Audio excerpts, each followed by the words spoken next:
Olá, amigos do Vestibulando. Tudo bem?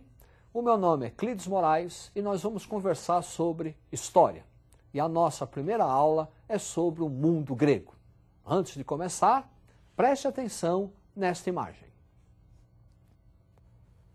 Filosofia, democracia, teatro fazem parte de uma grande herança, de um grande legado do mundo grego para nós. Mundo grego esse que, a partir do chamado período arcaico, século VIII a.C., passa por uma grande transformação social, econômica, cultural e política em virtude de um crescimento populacional. Esse crescimento populacional, num solo não muito fértil, muito pobre, que é o da Península Balcânica, vai gerar um processo de migração, que é mais conhecido como colonização grega, no Mar Egeu, Mar Mediterrâneo e parte da Europa. Para você visualizar o que estamos falando, preste atenção no mapa. Sul da França, sul da Espanha, o sul da Itália, a Península Balcânica, a Ásia Menor, o Mar Negro, o norte da África e ilhas do Mar Mediterrâneo. Este processo de colonização grega vai desenvolver bastante a atividade comercial e industrial. Por conta desse desenvolvimento, vamos ter a introdução da moeda. A introdução da moeda representa uma revolução no pensamento grego, em virtude da noção abstrata de valor contida na moeda. Também vai contribuir para o desenvolvimento da racionalidade grega a introdução da escrita, desenvolvendo o pensamento crítico, pois você nem sempre escreve do jeito que fala. Por conta da introdução da escrita, a legislação no mundo grego, que antes era oral, passa a ser escrita. Os principais legisladores foram Drácon, primeiro legislador que vai introduzir as leis escritas na Grécia, leis severas, daí o nome, leis draconianas, reformas de Solon, Solon que vai abolir a escravidão por dívidas, Solon que vai introduzir a moeda, Solon que vai criar o voto censitário. E por fim, Clístenes, que vai fazer uma reforma dando igualdade jurídica entre os cidadãos, abrindo caminho para a democracia. Por isso que Clístenes é chamado o pai da democracia. Para você fixar melhor o que foi dito até agora, preste atenção no quadro. Os principais legisladores gregos: Drácon, primeiras leis escritas, Solon, com as suas reformas, e Clístenes, considerado o pai da democracia.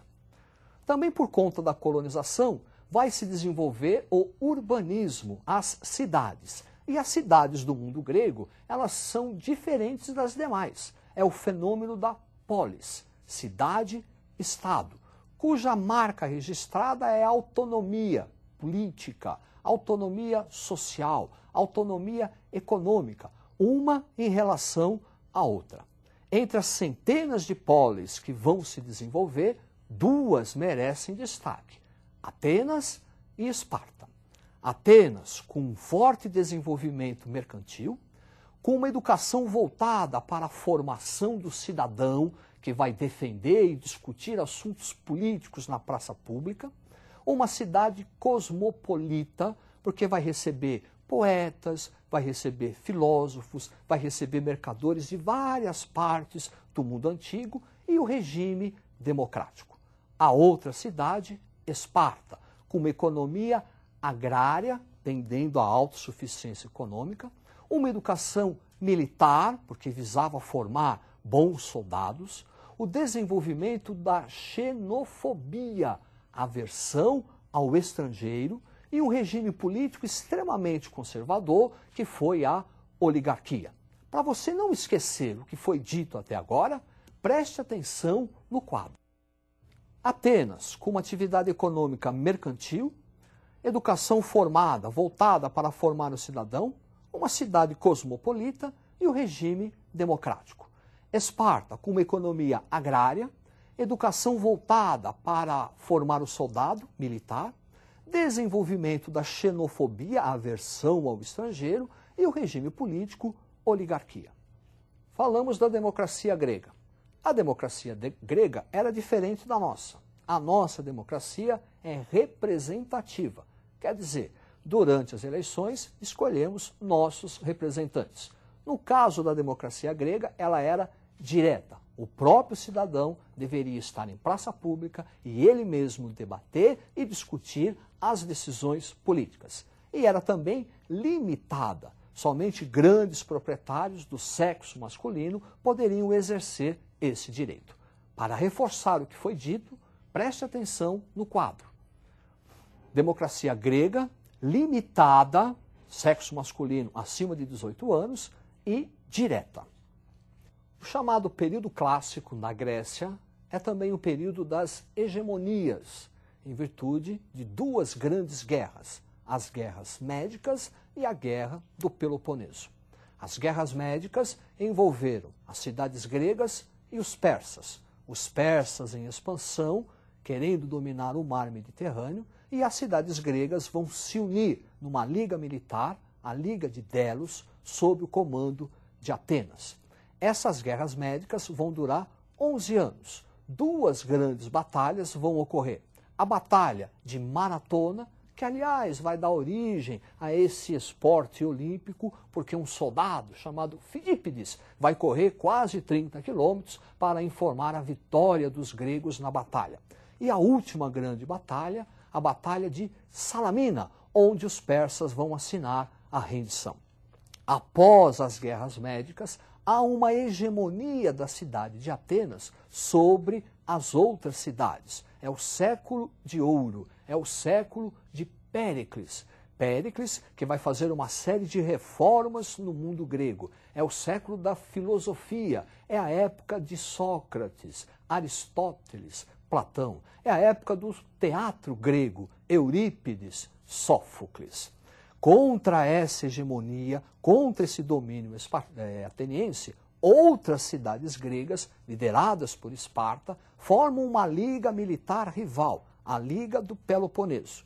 Começando assim uma guerra civil. Algumas cidades gregas, sob a liderança de Atenas, na Liga de Delos, contra outras cidades gregas, sob a liderança de Esparta, na Liga do Peloponeso. Guerra civil, Guerra do Peloponeso, que vai trazer a vitória de Esparta. Para você fixar o que foi dito até agora, preste atenção no quadro. Guerras médicas, porque os persas também eram conhecidos como medos. Então você pode falar guerras pérsicas ou guerras médicas. Médicas é o mais tradicional. Formação de uma liga militar, a Liga de Delos, sob a hegemonia de Atenas. Atenas vai exercer um controle sobre o mundo grego, que é o século de Péricles. Depois, Guerra do Peloponeso, formação de uma liga militar, a Liga do Peloponeso, sob a liderança de Esparta, e início de uma hegemonia espartana sobre o mundo grego. Após esses 28 anos de guerra civil, o mundo grego se enfraquece. Esse enfraquecimento vai auxiliar, vai favorecer a invasão de um povo vizinho, a Macedônia. Filipe II, da Macedônia, com seu projeto expansionista, vai conquistar a Península Balcânica. Essa conquista vai ser extremamente facilitada pelas rivalidades entre as cidades gregas. Ele morre e quem vai assumir o trono é o seu filho, Alexandre Magno, que continua o projeto expansionista de Filipe II. Ele vai conquistar o Egito, vai conquistar a Ásia Menor, levando a cultura grega. Alexandre Magno tem um papel muito importante para a antiguidade, porque é ele a pessoa responsável pela difusão da cultura grega para fora da Grécia. Então ele leva a cultura grega para o Egito, leva a cultura grega para a Pérsia, formando o famoso Império Helenístico. Vestibulando, toma cuidado. Cultura helênica é a cultura grega pura, autêntica. Cultura helenística é a fusão dessa cultura grega, após Alexandre Magno, com a cultura oriental, a cultura persa especialmente. Para você não esquecer, preste atenção no quadro. Cultura helênica é a cultura grega autêntica. Cultura helenística é a fusão dessa cultura grega com a oriental, especialmente a persa. Esta cultura helenística vai se estender geograficamente por toda a Península Balcânica, pelo norte da África, Egito, Ásia Menor e Pérsia. Seus principais centros serão as cidades de Pérgamo, Antioquia e Alexandria. Por conta desse desenvolvimento, nós vamos ter na filosofia Plotino, resgatando as ideias de Platão, e nas ciências Euclides e Arquimedes. Para você visualizar melhor esse império helenístico, preste atenção no mapa. Aí está o Império Helenístico, Península Balcânica, Ásia Menor e os principais centros culturais, Alexandria, no Egito, e no Oriente, Antioquia e Pérgamo. Esta cultura helenística vai influenciar todo o mundo antigo. A partir do século II, os romanos conquistam o Império Helenístico. Assunto de Roma, que é na nossa próxima aula. Estude, boa sorte e até lá!